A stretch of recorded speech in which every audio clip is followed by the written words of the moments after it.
दोस्तों, एम्स्टर्डम में हुई घटना के बाद से ही लगातार इजराइल में हड़कंप मचा हुआ है। लेकिन हाल ही में एक हैकर्स ग्रुप ने बड़ा दावा कर दिया जिसने इजराइल के होश उड़ा कर रख दिया है। दावा यह किया गया है कि उसके पास इजराइल की सेना के बड़े अधिकारियों के सीक्रेट फोटोज हैं और इसमें से कुछ फोटोज को उसने वायरल भी किया, जिसके बाद इजराइल के अंदर अफरा तफरी का माहौल देखने को मिल रहा है। इस तमाम चीजें और तमाम फोटोज भी आपको तमाम खबरें भी दिखाऊंगा, लेकिन उससे पहले एक नजर डाल लेते हैं अब तक की हेडलाइंस पर। हाल ही में हैकिंग ग्रुप हंजला ने एक बड़ा दावा किया। दावा यह कि उसके पास इजराइल के बड़े अधिकारियों की सीक्रेट फोटोज हैं और सबूत के तौर पर उसने कई फोटोज वायरल भी कर दी। एम्स्टर्डम में हुई घटना के बाद अब डच मीडिया ने एक बड़ा दावा किया है। दावा यह कि जो दंगा एम्स्टर्डम में हुआ, बवाल हुआ, उसके पीछे उसका जिम्मेदार इजराइल के नागरिक है। अब आयरलैंड ने भी इजराइल के खिलाफ मोर्चा खोल दिया है। इजराइल को बड़ा तगड़ा झटका देते हुए आयरलैंड ने दावा किया है कि इंटरनेशनल कोर्ट ऑफ जस्टिस में इजराइल के खिलाफ आयरलैंड बड़ा सबूत देगा। और आखिर में आपको दिखाऊंगा कि कैसे हिजबुल्लाह का एक दावा इजराइल के लिए टेंशन का सबब बन गया, क्योंकि दावा किया गया एक बार उसने फिर से इजराइल के मिलिट्री बेस पर बड़ा धमाका किया है। नमस्कार, मैं हूं प्रज्वल गौतम और आप देख रहे हैं the live TV. The live TV, सच सबसे आगे। मैं वीडियो की शुरुआत करूंगा, लेकिन उससे पहले अपील करूंगा जो स्कैनर आप देख रहे हैं उस पर जितनी संभव मदद, हमारी मदद भेजिएगा, हमको भेजिएगा। और अब तक आपका जो प्यार, आपका दुलार, आपकी मोहब्बत है वो हम तक लगातार पहुंच रही है। लेकिन एक छोटी सी अपील और है आपसे। दरअसल दोस्तों, पिछले कुछ दिनों से हम देख भी रहे हैं कि आपके पहले लाइक, आपके कमेंट्स, आपके जो शेयर करते थे अब हमारी खबरें, वो बहुत तेज रफ्तार से होती थी। लेकिन पिछले कुछ समय से मैं महसूस कर रहा हूं, देख रहा हूं कि बड़ी मेहनत से हम आपके लिए खबरें निकाल कर लाते हैं। एक एक खबर, और तथ्यात्मक खबर, हवा में खबर नहीं होती। एक एक खबर का सबूत हम आप तक पहुंचाते हैं कि वो खबरें सच्ची में घटी हैं। वो बात अलग है कि 2 दिन बाद वही खबरें आपको अलग अलग न्यूज़ चैनल दिखाते हैं। अब ऐसे में एक लाइक या फिर कमेंट, हम और क्या सुधार कर सकते हैं उसको भी बता सकते हैं आप। यही नहीं, शेयर तो बनता है। आप अपने दोस्तों के साथ, अपने परिचितों के साथ, अपने परिवारजनों के साथ इन खबरों को शेयर कीजिए, जिससे हर किसी को पता लगना चाहिए कि मिडिल ईस्ट के अंदर क्या हो रहा है, दुनिया भर में क्या हो रहा है।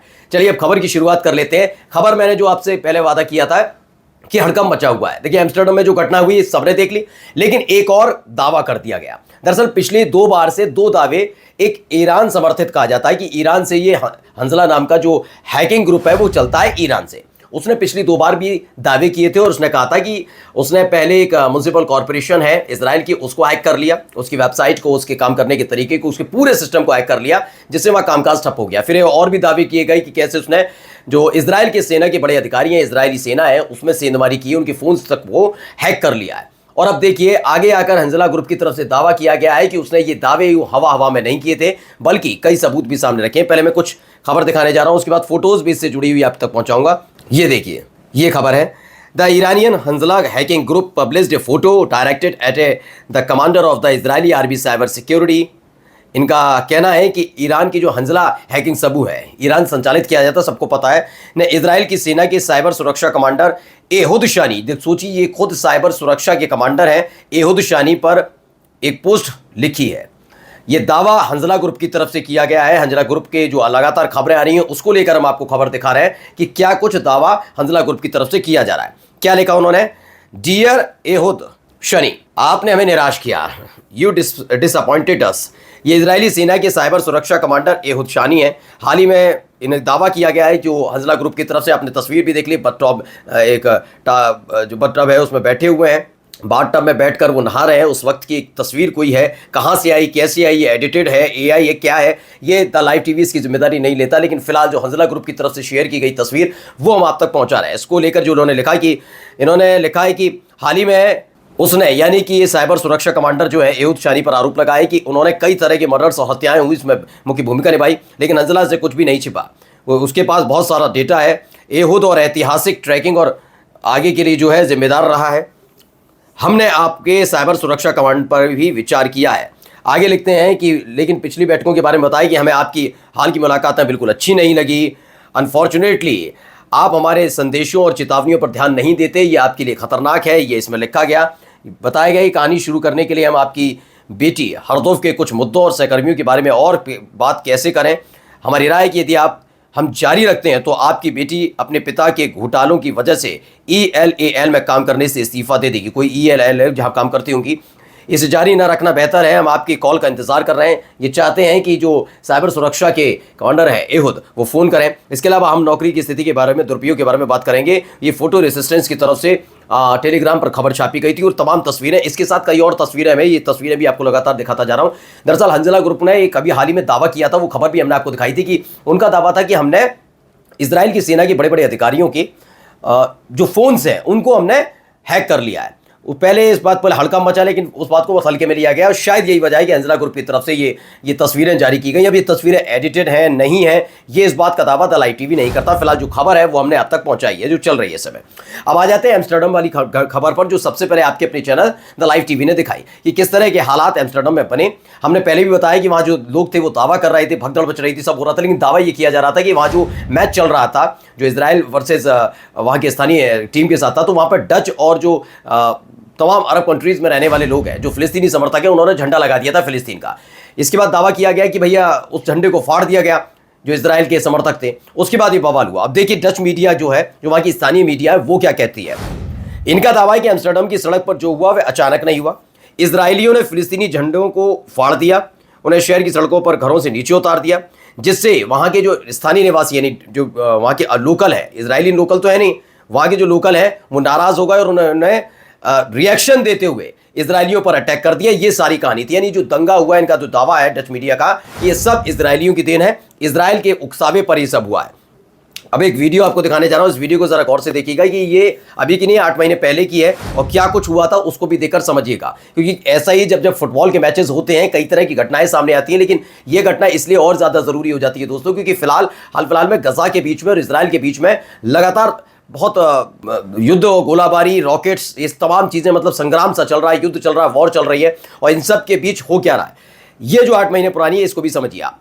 8 मंथ को 8 महीने पहले मकामी तेल अवीव के प्रशंसकों ने यानी समर्थकों ने ग्रीस में फिलिस्तीनी झंडा ले जा रहे एक मिस्र के व्यक्ति पर हमला किया था, इजिप्ट के व्यक्ति पर हमला कर दिया था। 8 महीने पहले की घटना का वीडियो जारी किया। इसमें बताया आज एम्स्टर्डम में फिलिस्तीनी झंडों को फाड़ने और शहर के चारों ओर टैक्सी ड्राइवरों पर हमला करने के बाद उन्हें पीटा गया है, इस बात का दावा ये करते हैं। अब अगली खबर मैं आपको दिखाने जा रहा हूं, ये खबर भी इसी से जुड़ी हुई है। इसमें क्या दावा किया गया, पहले आपको हेडलाइंस में बताया था कि आयरलैंड भी एक बड़ा झटका देने जा रहा है। आयरलैंड झटके के तौर पर इजराइल का एक पुराना एक मामला है जो दक्षिण अफ्रीका से जुड़ा हुआ है, उसको आई इंटरनेशनल कोर्ट ऑफ जस्टिस में उसके लिए बोलने जा रहा है। क्या लिखा गया है देखिए, पढ़िए।